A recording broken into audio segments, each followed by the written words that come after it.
we've had the promise of more crypto-friendly regulation, legislation, but it's slow to happen, of course, because Congress needs to weigh in. How are you marking us out of 10? Well, I think we're on a 10 out of 10 right now. I think there is obviously a lot of work to do, and it takes a lot of time. I think we're looking at things in sort of two phases. You know, the first step is we need to undo the harm that happened in the last administration. And we've seen hints of this with the repeal of SAB 121. Congress is actually working on a really important bill right now, the Congressional Review Act, to undo a rulemaking that the IRS tried to apply to DeFi in the late hours. 75 companies wrote a letter on that this morning to Congress, and I think we're going to get a vote on it this week. That's really important. So it's undoing the harm, it's stopping the litigation, but then we need to go and, as Richard was saying, get a framework in place. So we need stablecoin legislation, we need market structure legislation. These pieces are harder because they require a lot of work, but we're really optimistic that Congress and the White House are aligned on this, and that this is the year to get these items done. How much patience do you think ultimately those that have plowed in to cryptocurrencies as an asset of choice have for the actual legislative process here? Because it feels as though many were like, oh, they're just forming a task force more broadly. They're not actually bringing regulations here and now.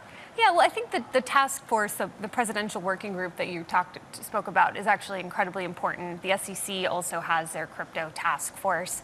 You know, these things don't happen overnight. You want to get the regulatory framework right, and it requires a lot of discussion and debate. I mean, the good news is we're not starting at zero. Congress did a lot of work this past year to really lay the groundwork and move the ball forward. But, you know, like any draft legislation, there are issues here or there that still need to be worked out. And so, you know, one of the things we're doing at the Blockchain Association within our working groups is really to get people together to focus in on the specific issues and the details so we can bring smart, thoughtful approaches to Congress. Because I think, you know, what everybody in the industry wants is a pro-competition framework that also protects consumers. And so we're on the same page about the goals. It's working through the details that takes time, but you know, I think there was a press conference last week where David Sachs and the chair of the committees stood up and said they want to get this done in the first 100 days. I think that's pretty ambitious, but I think they're going to try. I think they're moving very, very quickly on Capitol Hill, and that we're going to see a lot of progress. Kristin, you mentioned the consumer. There's still plenty of people out there who are skeptical about the safety of their assets in some of these instruments. What policies or measures are you in favor of that would protect consumers? Yeah, well, I think, listen, we need to make sure that whenever there's an intermediary involved in crypto, they need to have appropriate regulations, right? If you're handing your crypto assets over to someone else, you want to know that they're safe, that they're not going to be taken away or used for harm. So we need to put those types of frameworks into place, and I think it's fairly easy to do. I think it's known. I think some of the more complex topics are, you know, figuring out when something is a security or a commodity. That's a long time issue that the industry has been grappling with. But there are a lot of creative ideas out there, and people are talking.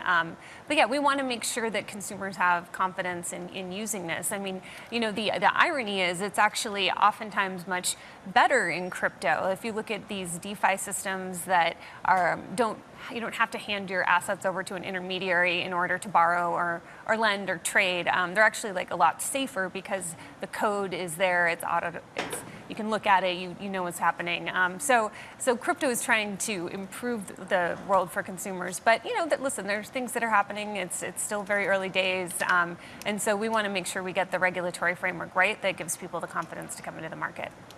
One of the biggest skeptics out there, longtime skeptic, is JP Morgan's Jamie Dimon. Just last month said he doesn't think people should buy Bitcoin. What does this mean for crypto's rise long term if the bank, the largest bank in the country, hasn't come around yet? Well, listen, I think it takes time for these bigger institutions to change their mind, but there certainly is a lot of demand for Bitcoin. I mean, obviously that's reflected in the price increase over the past year, and I think this is an asset that is really here to stay. I mean, this is something where it's scarce, it's serving as a store of value. It is something that you can access from anywhere in the world without needing to go through an intermediary. So it's a truly revolutionary idea, and I think it's one that as more and more institutions become educated and comfortable with the idea, we'll see financial advisors recommending that people include a little bit of this in their portfolio. But no, Bitcoin's a wonderful innovation, and I think it's here to stay.